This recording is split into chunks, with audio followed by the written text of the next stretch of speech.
tardes. Como pueden ver, pues yo no soy Silvia Arbizu, pero bueno, lamentablemente ella no pudo acompañarnos. Mi nombre es Mauricio Vares, soy de la editorial Nitro Press. A nombre de las jornadas y de la editorial les damos la más cordial bienvenida y bueno, lamentamos mucho que Silvia no esté con nosotros. Ella tenía ya todo arreglado para venir, tiene por la cuestión de su reclusión, tiene un monitor, digamos, alguien que la está checando, de toda su confianza, se han vuelto así como que muy amigos y él le recomendaba pues venir, lanzarse así un poco a la brava.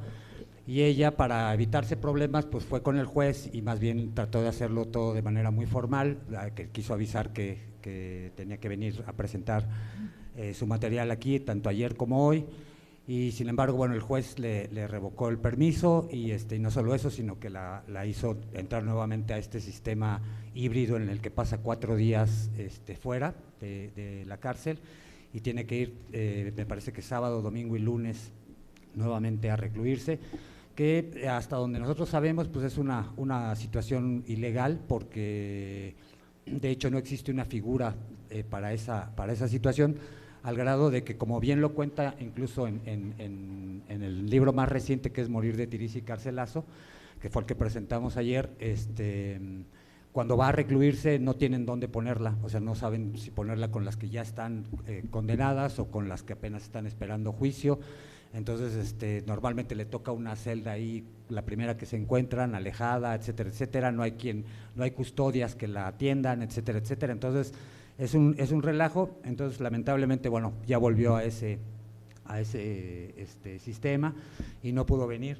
Entonces, bueno, pues yo voy a tratar de, en un momento dado, si hace falta comentar algo. Cel conoce muy bien su trabajo, le agradecemos a Cel y a Lidiet que hayan aceptado estar aquí en esta mesa presentando estos libros tremendos, ¿no? Ambos, y bueno, pues les cedo la palabra a ellas. Muchísimas gracias.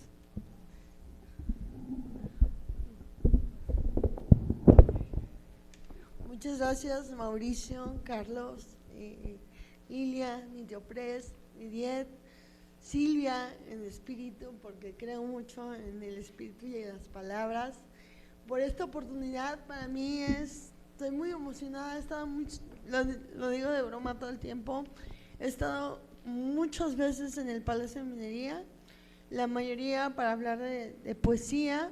Yo soy poeta y novelista de closet y cronista de más closet todavía, de gaveta. Entonces, la verdad es que de todas las presentaciones a las que me han invitado a lo largo de mi historia en el Palacio de Minería, creo que es la que más me ha conmovido y me ha emocionado.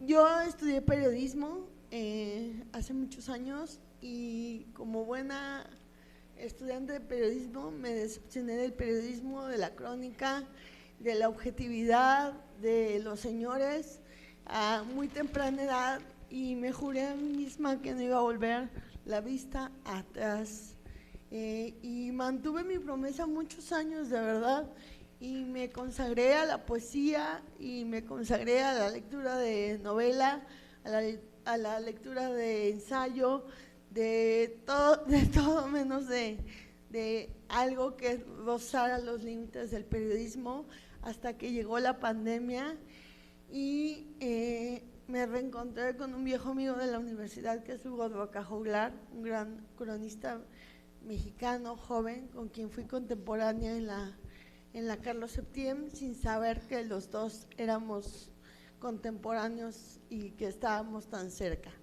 Pero la pandemia nos acercó como muchas cuestiones, estábamos encerrados. Me acuerdo que él tuvo bien en leer mi libro de poemas, escribirme, se me hizo algo muy atípico que eso sucediera, y yo le quise devolver el favor leyendo su libro de crónicas, Días de Jengibre, que estaba en ese entonces en libre descarga en Tierra Adentro. Sentí que me reencontraba con un viejo amor olvidado, no Hugo, la crónica, y entonces quise reconciliarme con esa vieja esperanza, porque creo que algo que pasó en la pandemia fue reconciliarnos con las viejas esperanzas y con las certezas, Y entonces vino a mis manos la fosa del agua. Hola. Sí, siempre tengo esa duda porque me pongo muy nerviosa, de Lidiet Carrión. Ese no estaba de libre descarga, lo compré para Kindle y me arrepentí de no haberlo comprado en físico porque creo que ahora no es tan fácil acceder a un material físico de este libro crudo. Estremecedor, aterrador, necesario, real, y la verdad es que me maravilló y fue de mis libros favoritos. Lo devoré una tarde completa con mi teléfono, no me pude separar de él. No me imaginaba. Hay un verso en la nueva edición de mi libro Perras que remite a tu libro, Lidiet, que es: me molesta que te busquemos en la laguna, bueno, debajo del agua, que tengamos que renar los lagos para encontrarte. Espero que no me esté fallando la memoria y que no esté haciendo una mala lectura de este libro tan crudo y tan…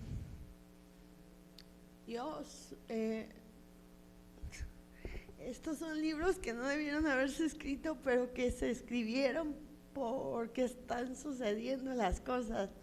Me duele mucho que no esté Silvia el día de hoy, porque creo que ambos libros se conectan en esta crudeza y en esta realidad terrible de ser mujer en México, de ser víctima del patriarcado, de la violencia y bueno, la verdad es que tanto La fosa del agua como estos 3 libros de Silvia y la crónica que hace Silvia Arbizu, que para mí, lo voy a decir, para mí es una de las… No, bueno, para mí es la mejor cronista que tiene México, pues, perdón, porque lo está haciendo contra todo, ¿no? No se supone que alguien como Silvia tenga tanto espíritu. Yo he escuchado sus audios, porque después de leer, yo me acuerdo que no sabía que Nitro había sacado un nuevo libro de Silvia y alguien lo compartió y dije, este libro o es anterior a estos dos, que creo que fue primero Mujeres que Matan y luego Las celdas rosas, y es anterior y lo está reeditando Nitro, ¿no? Porque algo que yo le envidio a Nitro Press es este acuerdo de exclusividad que tienen con Silvia Arbizu, que a mí me gustaría tener con ella. Dije, o lo está reeditando Nitro o es un libro nuevo, ¿no?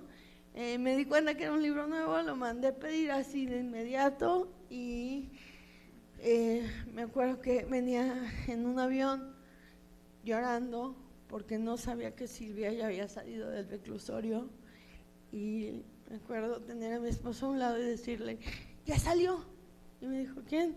Ya salió Silvia y está afuera Silvia, no sabía, ¿cómo es posible que no supiera? Y la agregué a Facebook en esos minutos de que el avión despega y tienes que poner el teléfono en modo avión, y cuando aterrizamos ya me había agregado. Entonces para mí fue muy emocionante tener ese contacto con ella. Pensé que no me iba a agregar porque digo, pues ¿quién se cree alguien para agregarnos, no?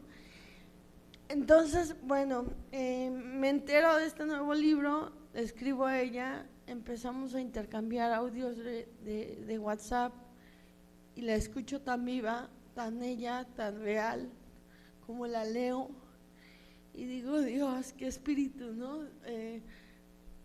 Yo ya me hubiera quebrado a los 3 años en la cárcel y hubiera olvidado cualquier tipo de intención literaria, y en cambio Silvia pues nos demuestra todo lo contrario, ¿no? Por eso me atrevo a decir que es la mejor cronista mexicana, sobre todos los hombres que he leído, porque a lo largo de mi trabajo como editora también he conocido cronistas y buenos cronistas, pero creo que Silvia hace algo con su espíritu que cualquiera de nosotros, incluso un revés del amor, un corazón roto nos hace no querernos parar de la cama, y Silvia no solo se para de su cama en esa celda, sino que hace las celdas rosas, mujeres que matan, morir de tiricia y carcelazo y no sé cuántos materiales, seguramente ya los firmó Nitro Press para su siguiente libro, cuántos materiales más ya escribió y tiene ahí en su gaveta. Entonces creo que la crónica de Lidiet y creo que la crónica de Silvia son esta muestra de que en México se puede escribir desde otro lugar. Por supuesto que también leía a Leila, la leí en la universidad, la retomé ahora, pero creo que es esta muestra de que en México las mujeres podemos hacer crónica sensible, hacer crónica terrible, no porque esté mal hecha, sino porque es terrible el tema, aterradora, y por tanto que se tiene que publicar, leer y difundir, ¿no? Para que muchas más estudiantes de literatura, de periodismo, no abandonen esta intención cuando sienten que no se están reconociendo en las lecturas o en las cátedras de las aulas.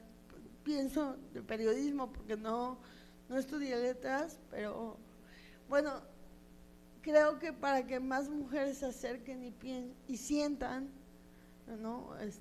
Creo que alguno de mis maestros de periodismo va a decir que la crónica no se siente, yo creo que sí, sientan que se puede escribir desde otro lugar, incluso en la cárcel, en unas celdas, y que se puede hacer crónica pues sí, que te quiebra, ¿no? A mí me vuelvo al punto esta tarde, leí en una tarde tu libro, Lidia, porque sabía que si no lo acababa esa tarde, las lágrimas, el miedo, las nuevas pesadillas de todas las historias que conforman tu libro me iban a quitar el sueño un mes o 2 meses que duraba tener tu libro en la mano. Muchas gracias, y pues yo quiero que nos empieces a platicar pues un poco el proceso que has tenido con este libro me imagino que es un proceso largo, no creo que haya sido un libro que se escribió de una sentada, pero bueno, no sé, sí estoy siendo muy fan, pero se vale. Muchas gracias. No, bueno, pues muchas gracias a Nitro Press primero por la invitación. Eso, la verdad es que creo que le tengo que reconocer a Iván Farías, que de alguna manera siempre me echa porras, ¿no? Bueno, ahorita si quieres platico un poco el proceso, también hay un proceso de investigación, que ese fue creo que el más largo, pero ahorita que hablabas del periodismo, yo ahora lo que veo a veces me siento un poco asqueada, porque además hay un auge muy profundo sobre, no, más que profundo, muy amplio sobre el tema de la no ficción. Se hacen muchísimos documentales, ¿no? He tenido la oportunidad también de trabajar haciendo investigación para documentales, y bueno, está este boom, ¿no? Y también en general en México, si venimos, México y la región, pero particularmente en México, venimos también de un boom de crónica negra, ¿no? Y a mí a veces siento que, no a veces, sino, de hecho, ahora que regresé a la escuela, ¿no? También salí desencantada de la escuela y ahora estoy encantada con la escuela otra vez. Estoy como un poco tratando de entender que a veces, por qué a veces este ejercicio de no ficción, no necesariamente periodístico digamos en el sentido más estricto, también es una forma como de reivindicar o reificar las relaciones sociales que tienen muchísima violencia, ¿no? Entonces por eso de repente encontramos un boom que es muy popular, ¿no? Por ejemplo en mercados extranjeros, sobre la violencia que ocurre en México. Y yo digamos, desde el inicio siempre sentí que algo no estaba bien en esta idea como, sí, las crónicas de narcos y entonces todos son bien cabrones y este rollo a mí siempre me causó un poco de ruido. Después leyendo otros autores, ¿no? Por ejemplo, el propio Osvaldo Zavala narra como desde la academia, ¿no? Como hay una narrativa que se va imponiendo,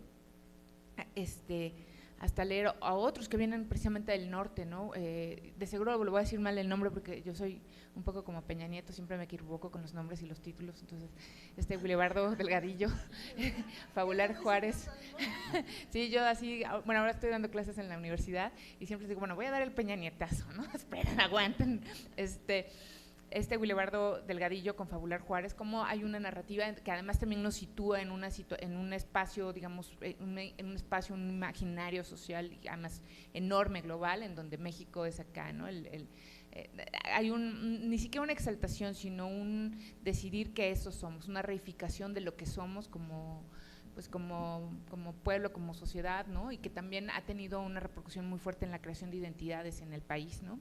Entonces, pues a mí por un lado esa parte me hace mucho ruido. Cuando yo empecé a escribir, que no fue un proceso así de un día, voy a escribir este libro, sino yo estaba cubriendo feminicidio y violencia feminicida, dije aquí encuentro una historia porque además es muy compleja, ¿no? Eso es lo que traté como de mostrar, o sea que había colusiones que no se estaban viendo, que no se estaban narrando, digamos, que no estaba viendo la investigación oficial. Sí me preocupaba esta parte de caer en esta onda porque además se vende muy bien, ¿no? Así, ay, qué densos somos, sí, puta, más sangre, ¿no? Y digo, sí puede haber ahí, o sea, entiendo también la necesidad de entender y creo que de ahí se alimenta, ¿no? Esta necesidad de entender qué onda con esta sociedad tan violenta, ¿no? Que, o sea, ese no es invento, ¿no? Pero cómo narrarla para, o sea, más allá de la denuncia también entender, ¿no? Y también dar salidas, ¿no? No solo quedarnos con esta visita en el zoológico a ver a León, ¿no? Y no entender también, pues, quiénes son las víctimas entonces, bueno, pues esa es una parte para mí que además coincido, ¿no? A veces por ejemplo, al ver como lo que se está haciendo de no ficción, a mí a veces, pues, híjole, no me da, ¿no? Entonces, y por otro lado también he dejado de verlo, porque justo por este tipo digamos, de trabajo de reportería, pues hay como ya una hipersensibilidad, un poco, bueno, yo lo veo un poco como, alguna vez leí, por ejemplo, que a los apicultores podían trabajar 10, 15 años en la apicultura, ¿no? Es criando abejas y cuidándolas y pues cada rato te pican y bueno, y llega un punto en que te han picado tanto las abejas que tienes una hipersensibilidad, entonces vas al médico y te dice, mano, la próxima abeja que te pique te va a mandar al hospital o te va a matar, entonces ya no puedes dedicarte a la apicultura, ¿no? A veces siento un poco eso, ¿no? Que he cubierto como tanto tiempo estos temas que de repente digo, ya, por ejemplo, me dicen, oye, ¿ya viste tal documental? ¿Ya viste tal libro? Y digo, híjole, es que la verdad es que si no es exclusiva, así, si no es súper necesario para mi chamba, editando, reporteando, pues ya prefiero no verlo porque me genera un malestar y un sufrimiento muy grande, ¿no? Entonces, bueno, pues el trabajo de reportería de la fosa de agua fue alrededor de 6 años y medio. Yo estaba haciendo crónica, estaba haciendo una colaboración semanal para el Universal Gráfico, que es un diario pues totalmente masculino, totalmente pero la que era su directora en aquel entonces tenía un interés muy grande en que a pesar de que la portada fuera la vieja encuerada y el muertito, ¿no? Dentro es un periódico que se lee mucho en los sectores urbanos populares, ¿no? Entonces, para mí siempre, justo por lo que me interesa a mí narrar, o sea, a mí no me va tanto, digamos, nada más escribir para lo que se llama el círculo rojo, sino que, bueno, yo desde la universidad siempre he querido acá como hacer la revolución, proletarios del mundo unidos y despertar a las masas y cosas así. Entonces, pues no puedes como, bueno, si estás como en el círculo rojo, pues nadie va digamos, a levantarse. Entonces, a mí me parecía muy atractivo como estar en un periódico de ese tipo que se lee todavía muchísimo, tal vez un poco menos porque ha cambiado la dinámica en muy pocos años.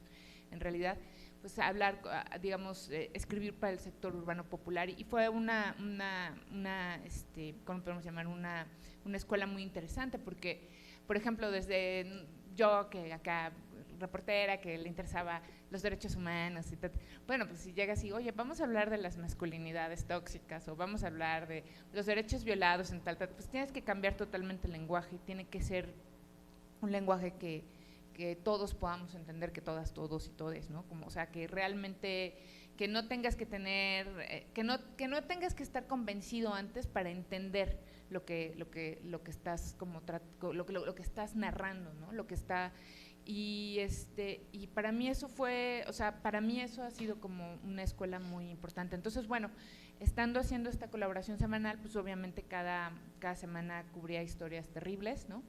La mayoría en la Ciudad de México y área metropolitana, lo que incluye el Estado de México, pero pues cubrí historias de todos lados, ¿no? De Tamaulipas, Veracruz, casos de feminicidio, desapariciones de mujeres y de niñas, ¿no? Guerrero, Oaxaca, historias, algunas vinculadas con el crimen organizado, otras vinculadas con la violencia, digamos, la violencia, lo que se llama feminicidio íntimo, desaparición de ese estilo, pero en todo esto, pues de repente brinca el área, la zona donde se desarrolla, digamos, esta historia, que es la frontera entre los municipios de Ecatepec y Tecámac, donde hay como, no es que no ocurre en otras partes del país, pero generalmente está localizado, ¿no? Y este era un lugar que de alguna manera me quedaba cerca, pero que además justo coincidió en que me llegaron muchos casos de niñas y de adolescentes desaparecidas en esa zona, como en el mismo tiempo, en donde había todos los signos de que habían sido privadas de su libertad a plena luz del día en el espacio público, y además de manera involuntaria, ¿no? Porque es verdad que hay otros casos, por ejemplo, de trata de personas, que tiene que ver con un convencimiento, un enamoramiento, pero aquí era como muy claro, como una forma muy violenta que yo solo había documentado de manera empírica bueno, obviamente en las zonas de trasiego de drogas, ¿no? Todo lo que tendría que ver con Tamaulipas, pero no así tan cerca de la ciudad. Ya ahora se ha extendido un poco más, me parece. Entonces, pues fue como ir dando seguimiento y ir viendo, atestiguando cómo se desenvolvía la historia, a quienes detenían, qué cosas, y de repente digo, bueno, esto me gustaría, yo creo que por un lado traté de escribirlo para tratar de entenderlo, y por el otro lado, conforme iba escribiendo y de repente revisitando los testimonios y revisitando a las familias, pues fui entendiendo que muchas cosas no estaban en el discurso oficial, o que no estaban, digamos, en otras partes, y fui como atando cabos, porque muchas de las familias pues nunca ni siquiera se conocieron entre sí. Entonces eso me permitió tener un panorama un poquito más amplio digamos, de cómo se estaban manejando las irregularidades que había y que se presentan, las personas probables responsables a quienes no se persiguió, o de quien no se investigó, las pruebas que se tiraron o que nadie persiguió, y bueno, digamos, y debajo de todo eso, pues la resistencia y la fortaleza de las madres y las familias que seguían buscando a sus hijas, ¿no? Entonces, bueno, pues eso es, porque ya me aventé un chorote, y pues no sé, a ver, ya necesito tomar agua. Mauricio, no sé si quieras hablar, o nos reservamos tú y yo como la parte como de Silvia, pero no quiero dejar pasar algo que al escucharte, dos cosas. Me parece muy revelador la anécdota del apicultor, porque siento que como periodistas, por lo menos de formación sí lo soy, sí puedo hablar desde ahí. Se nos inculca un poco como poner en hielo el corazón y no sentir. Yo digo que en general, ¿no? Salvo la materia de los poemas, en general en la vida como que se nos inculca poner en hielo el corazón para poder resistir, y sobre todo cuando tocas temas de nota roja y de poesía, de narco, y hubo un boom no nada más en el periodismo, sino también en la literatura. Creo que desgraciadamente nos siguen llegando como los últimos remanentes feos de ese boom de la narcoliteratura Me acuerdo que incluso había premios que ya tenían, sobre todo en narrativa, porque nunca leí un narcopoemario, pero sí bastantes narconovelas que tenían como esta cláusula de no premiar historias que rozaran la violencia del narcotráfico. Pero volviendo a eso, ¿cómo le hiciste para tener los cuidados contigo a la hora de tocar estos temas? Porque una de las cosas que platicaba Daniela Arrea en un diplomado, taller de periodismo de investigación que tomé con ella, pues eran los cuidados que ella ponía en las historias que no eran de ella, ¿no? Para no, porque son temas sensibles, hay víctimas, hay dolor, y no nada más puedes agarrar la historia y usarla, sino ser cuidadoso con las víctimas. Pero amén de ese cuidado, a mí me interesa saber cómo te cuidaste tú a la hora de estar manipulando como una suerte de forense estas pruebas. No digo, suena un poco burdo mi pregunta, pero y también de todas estas historias, ¿con cuál te sentiste un poco más, no identificada, sino tocada y sensible ante eso? Porque creo que algo que distingue las crónicas tanto de Silvia como de Lidiet, pues es esta sensibilidad a la hora de manejar estas cosas terribles. No, pues gracias por la pregunta. Bueno, Daniela Arrea es amiga mía, de hecho, acaba de sacar su libro Fruto, aquí haciéndole publicidad a mi amiga. Es una gran persona, es un ser humano hermoso. De hecho, ella de alguna manera me estuvo coachando mucho en la escritura final. Pobrecita ella y Daniela Pastrana.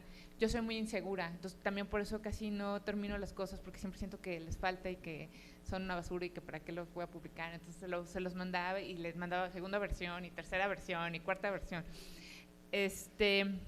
Por un lado, para cuidar las historias, obviamente, pues hay un tema, o sea, es importante conocer como los protocolos de derechos humanos, ¿no? Y conocer también los protocolos de entrevista a víctimas, que esos están más o menos establecidos, básicamente, bueno, o sea, no poner los nombres completos de personas que no han sido juzgadas, proteger los datos de personas menores de edad. Yo lo que hice además, bueno, como eran historias que se entrecruzan y que de repente, por ejemplo, para mí fue muy difícil. A veces sentía que tal vez como el interés, por ejemplo, de una madre que es como buscar, ¿no? Que quiere denunciar ciertas cosas y otra madre no quiere denunciar esas cosas porque siente que puede impedir, por ejemplo, cierta relación con una autoridad, ¿no? O que la puede poner en riesgo, ¿no? Entonces, por un lado fue muy duro. Yo, ya antes de entregar el manuscrito final, ahorita ya lo cuento muy bien, pero cuando estaba pasando yo la verdad estaba enloquecida, estaba…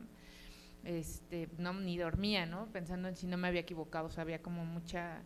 Y lo que hice al final fue también como entregar el manuscrito a las madres por si había algo que no querían que fuera, si hay algo que las hacía sentir incómodas, pues que saliera, ¿no? Eso por un lado. Y en la parte de cuidado, para mí no lo veo tanto como solo el libro, ¿no? Sino todos esos 6 años y medio que me aventé cubriendo estos casos que tienen muchas historias, pues siempre fui a contención terapéutica, ¿no? Una vez por semana. O sea, y con alguien, o sea, no solo flores de Bach, sino realmente ir con alguien. Y eso es importante porque, no lo digo en mala onda, sino porque, por ejemplo, en este caso llega un punto en que había mucho estrés postraumático, ¿no? O estrés, le decían por desgaste por empatía y no sé, que hay un amigo que se sabe muy bien los diagnósticos. Cuando ya está uno muy, muy mal, es muy raro que o sea, no te das cuenta tú. Tiene que haber alguien que sepa que ya, o sea, inclusive, por ejemplo, mi terapeuta llevaba 1 año diciéndome, oye, ya renuncia a tu trabajo. Yo, no, es que ¿quién lo va a hacer, no? Hay un rollo, y que eso después descubrí que le pasa mucho a los defensores de derechos humanos, a las y los defensores, que pues están ya en un burnout muy cabrón, que ya, o sea, que están muy lastimados y que hay oye, tienes que descansar, tómate unos meses, y hay es que si no estoy yo, ¿quién va a estar, no? Entonces, pero bueno, al final sí terminé renunciando a este trabajo, y bueno, estoy tratando de hacer otras cosas, de cubrir otros temas, ¿no? O sea, como de seguir con cierto compromiso, pero buscando tal vez otro tema que no tenga tanto costo emocional para mí. Y es que yo creo que después de La Fosa de Agua uno debe de descansar un rato grande. Para los que no lo han leído, de verdad, léanlo con un chocolate caliente y volteando a ver a sus perros, a sus hijos, a sus parejas. Y bueno, no sé, yo sentí como mucho la suerte de tener lo que tenía y el privilegio de saberme en un entorno hasta donde sé, seguro. Entonces, bueno, y bueno, me falta un poco como la historia, como tu historia en La Fosa de Agua. O sea, la historia que más te sentiste reconocida y tocada, tal vez. Digo, es difícil, pero tengo esa curiosidad.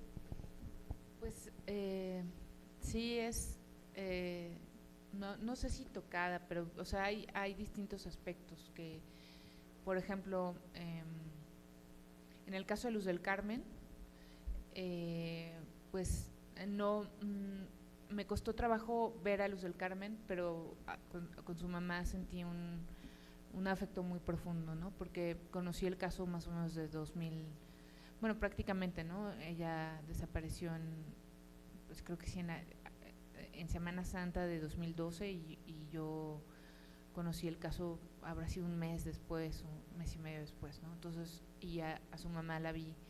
De hecho, hace poco fui a hacer una entrevista justo para un documental y sobre este caso, pues, hablé con ella un momentito y pues es igual, ¿no? O sea, pero no sé, por ejemplo, tal vez es una identificación más, tal vez de, por ejemplo, yo pensándome a mí en mi momento de adolescente, pues de repente, por ejemplo, con el caso de Mariana, ¿no? De Mariana Yáñez, que estaba en el poli, que le gustaba el heavy metal, ¿no? Entonces era una niña muy rockera, y pues obviamente a mí eso o sea, veía sus fotos y decía, pues esta soy yo, ¿no? O sea, esta pudo haber sido yo, o sea, pero, y por ejemplo, Margie, la mamá de Diana, pues igual, es un ser, es que, insisto, o sea, y además es por momentos, es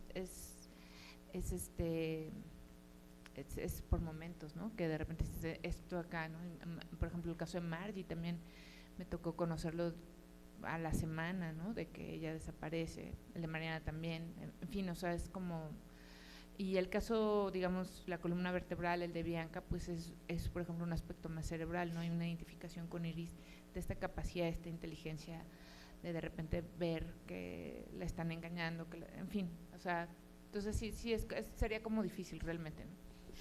Muchas gracias.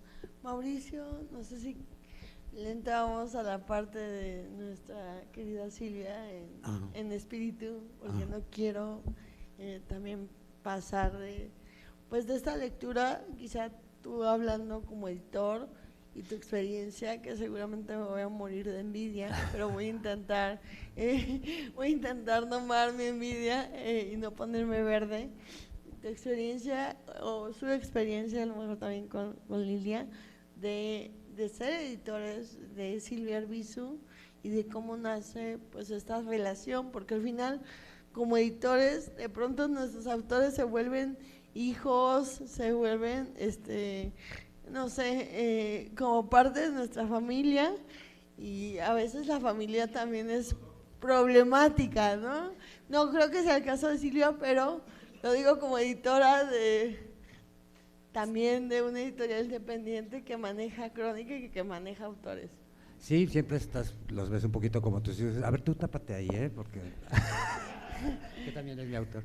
Así, peínate, por favor. No, bueno, es una historia muy curiosa. Ayer platicamos un poquito la génesis de cómo se va haciendo Silvia escritora. Ella tiene conocimiento universitario, digamos, ella estudió Ciencias de la Comunicación. De hecho, pues fue tu compañera. Entonces, bueno, pues ella fue muy famosa en la radio, en Sonora. Después, bueno, sucede lo que sucede, ¿no? Ella termina en la cárcel, ¿no? Estaba separándose del que era su marido, pero estaba embarazada. Entonces el tipo llega, la golpea, ella se defiende, le arroja ácido y lo desfigura, y entonces aparentemente el sistema legal, no sé si en no todo el mundo, pero al menos en México, si lo hubiera matado le hubieran dado menos años. Entonces en vez de darle los 7 años por asesinato, le dieron 25. Bueno, 20. El caso es que de los cuales cumplió 15, 16, ¿no? El caso es que, bueno, pues su hija nace en la cárcel, para atraparla, pues ella se da la fuga y interviene el FBI, una cosa así impresionante, es capturada, me parece que en California. Esa parte creo que está en Celdas, ¿no? Ajá. Mujeres, sí.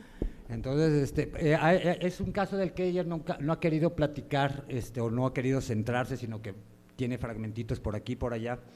Entonces, y bueno, ayer comentábamos, ¿no?, que su papá, que era albañil, va pues viendo la terrible tragedia, ¿no?, por la que está pasando, va y le regala un cuaderno y un lápiz, ¿no?, para soportar, ¿no?, pues para que escribas, ¿no?, y entonces empieza a escribir, y algo que nunca había estado en su cabeza se convierte después en su, pues su medio de expresión, su arma, lo que queramos, como queramos llamarle, ¿no?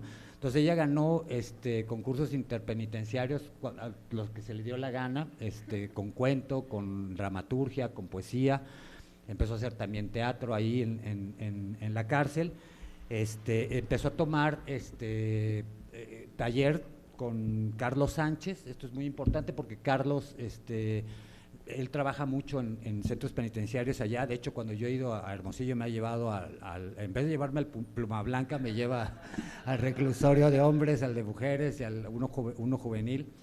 Entonces, pues a charlar, ¿no?, con la gente allá, y bueno, así fue como él conoce a Silvia y empieza a tallerear algunos de sus cuentos que aparecen en un librito, un cuadernito que se llamó Breve Azul, y él me regala Breve Azul, y yo me quedé impresionado por la calidad de los cuentos. Es una cosita así. Entonces, después ellos empiezan a escribir un libro a 4 manos que se iba a llamar Matar, y la técnica consistía en entrevistar él en el reclusorio masculino a los presos, y ella a sus compañeras, haciéndoles entrevistas y luego convirtiendo cada una de esas historias en una especie como de cuento, pero todo real, o sea, no ficticio, sino con las herramientas que puede tener un cuento, ¿no? A veces narrado en primera persona, a veces en tercera, a veces en segunda, a veces empezando desde el final, etcétera, etcétera, ¿no?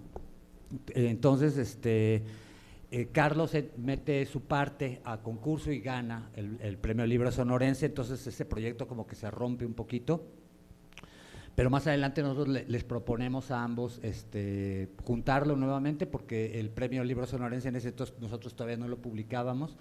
Entonces, pues fue una edición bien sencilla, que no circuló ni nada. Entonces se lo propusimos a la Universidad de Nuevo León, el volver a juntar, ¿no? O sea, como ya de cualquier manera Matar tenía ya un ISBN y un etcétera, sacamos Mujeres que Matan y Matar, pero en ediciones muy parecidas, que además se complementan, se pueden unir físicamente. Entonces, y ahí incluimos no solamente los cuentos de Mujeres que Matan, que eran muy poquitos, sino que también incluimos Breve Azul, ¿no?, que esa fue la idea de poder darle un lanzamiento más grande, con un libro con más cuerpo, ¿no?, y que recuperara Breve Azul, que es un libro fantástico, ¿no? Digo, para hacer primeros cuentos son fabulosos, ¿no? Entonces, pasa el tiempo, gracias a la difusión que le dimos al libro, se interesa gente como Vice, Canal 22 y un montón de gente, y van a entrevistarla a la cárcel, y se vuelve una celebridad allá por lo mismo, ¿no? Porque, digo, por si ya lo era, pues, porque... De por sí tiene bueno, yo no la conozco personal, la he escuchado, y tiene esta vibra que a uno le devuelven 3 años de vida nada más de oírla, ¿no? Tiene una vibra como muy, muy viva, ¿no? No puedo explicar que alguien así haya pasado lo que sé que ella pasó, de verdad. Vibra mucho, pues, es muy, muy radiante. Y eso que no tengo el gusto de conocerla en persona. No, y además, bueno, una cosa que los casos que narra pues son terribles en su mayoría, pero algunos o tienen un lado cómico o son chistosos de principio a fin, y ella tiene un muy buen sentido del humor, entonces ahí está a todas sus anchas, ¿no? Entonces creo que es algo que ayuda mucho a leer las historias, pero que también le ha ayudado mucho a ella a sobrellevar su historia y su caso, ¿no? Porque pues digo, todas estas coincidencias, ¿no? De entrar a la cárcel justo cuando están haciendo su hija, y etcétera, etcétera. O sea, hay un montón de historias que pues ya ahora vienen también en Morir de Tiriza y Carcelazo, el hecho de que sale de reclusión en este sistema híbrido del que platicé al principio, y empieza la pandemia, ¿no? Entonces sales a la libertad y te tienes que volver a encerrar, ¿no? Entonces, ese tipo de cosas, también sufrió un par de tragedias familiares una vez que salió, entonces bueno, lo que debía ser algo festivo también terminó no siéndolo. Esta crónica de los ojos de su hermano, yo la he leído como en la borrachera, la voy a confesar tal cual, hago llorar a mis amigos, pasamos de Juan Gabriel, y lo digo con mucha seriedad, no de juego, a leer, bueno, ahora quieren llorar, pero en serio quieren llorar, órale, aguanten, ¿no? Entonces agarramos este libro que ya está medio traqueteado y le digo a Joel, lee la crónica de Silvia. Entonces creo que en todos los libros sí hay mucho humor, pero también pues hay estas partes terribles. No, tremendo. Que no nada más es el morbo de una mujer talentosa, encerrada, perdón, lo voy a decir injustamente, porque otro gallo hubiera cantado si fuera hombre, porque me parece que este hombre tenía ciertas influencias políticas que jugaron en contra de ella. Entonces creo que estamos hablando de algo real y algo crudo, y lo decía Lidiet hace rato, ¿no? Como en medio de tanta autoficción y no ficción, pues tenemos en Silvia a una autoficción, pero bien hecha, ¿no? Sí, bueno, lo que nosotros tratamos de rescatar, por ejemplo, aquí en la Cuarta de Forros, era decir que lo importante aquí es que les devuelve el carácter humano, ¿no? O sea, las historias pueden ser aterradoras, pero también depende cómo las narres. Puede ser un tipo morboso, puede ser una tipa superficial, etcétera, etcétera. Y lo que ella hace es encontrar el punto humano, ¿no? Y literariamente trata también de encontrar el mejor modo de llegar a él, ¿no? O sea, de encontrar el artilugio literario, ¿no? Esto lo voy a empezar de cuando era niña, ¿no? Etcétera, etcétera, porque yo supongo que sus entrevistas son muy buenas y muy ricas, y que tiene tal cantidad de información que puede empezar a manejar, a amasar la historia en su mayor beneficio, ¿no? Pues bueno, tenemos 5 minutos antes de, bueno, en realidad 4 antes de que me pasen la tarjeta.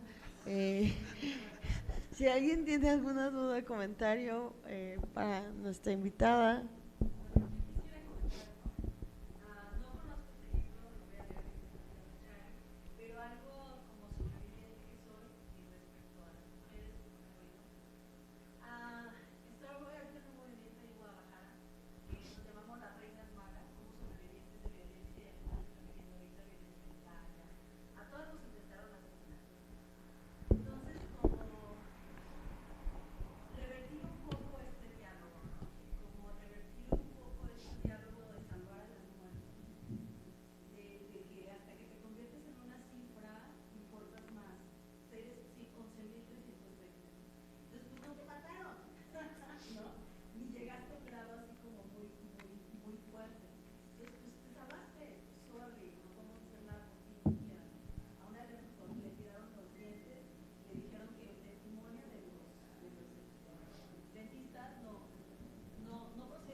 claro que no.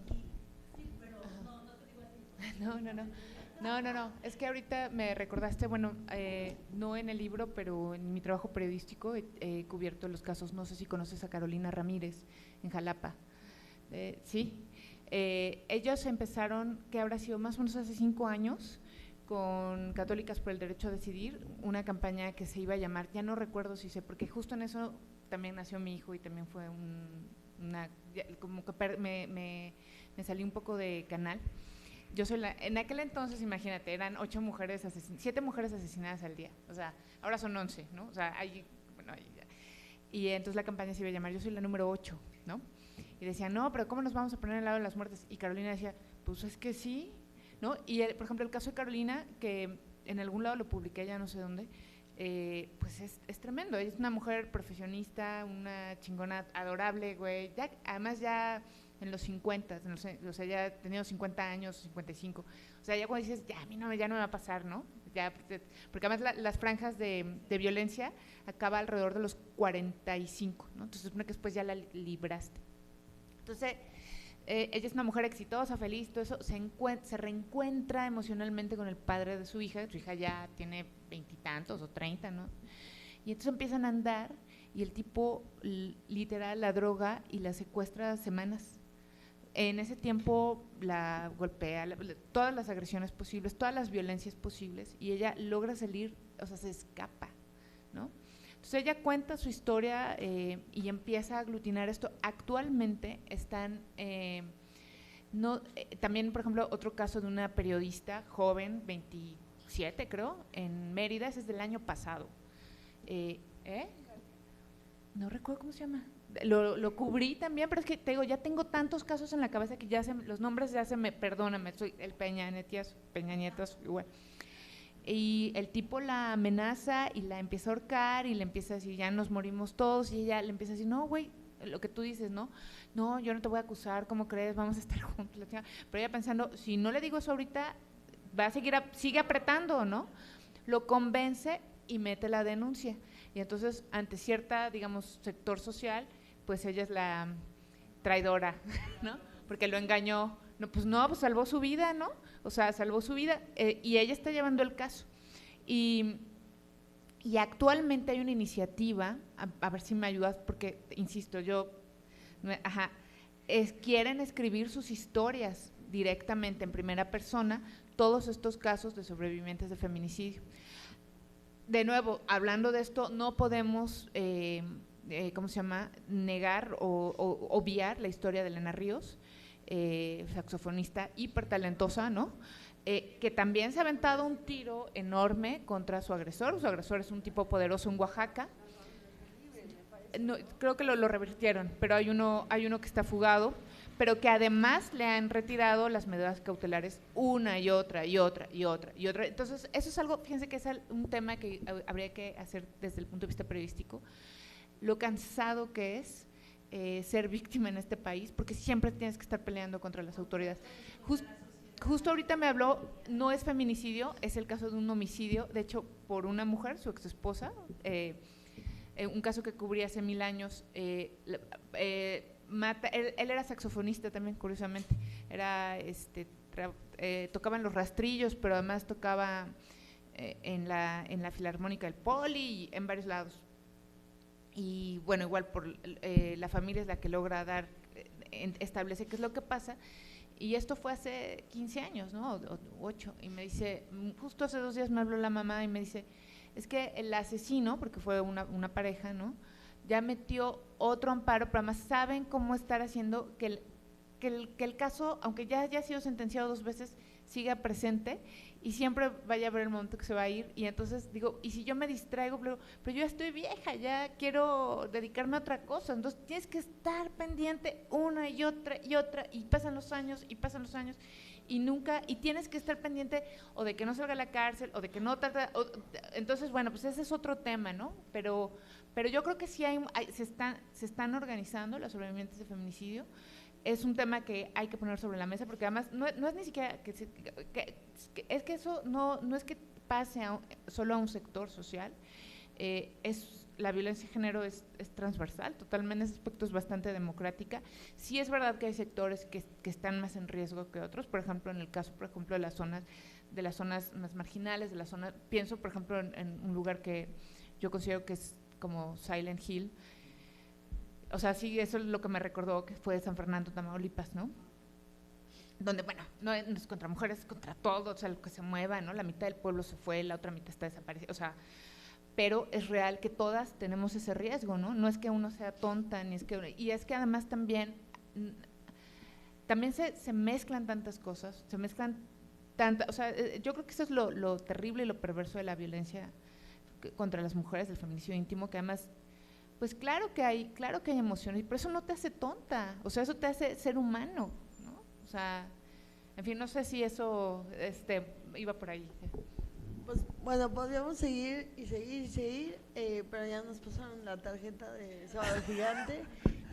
Muchísimas gracias a Nitro, a las jornadas de Novelanera, a Lidiet, a Silvia, que está en espíritu, por recibirnos, y bueno, a la Feria del Palacio de Minería. Gracias.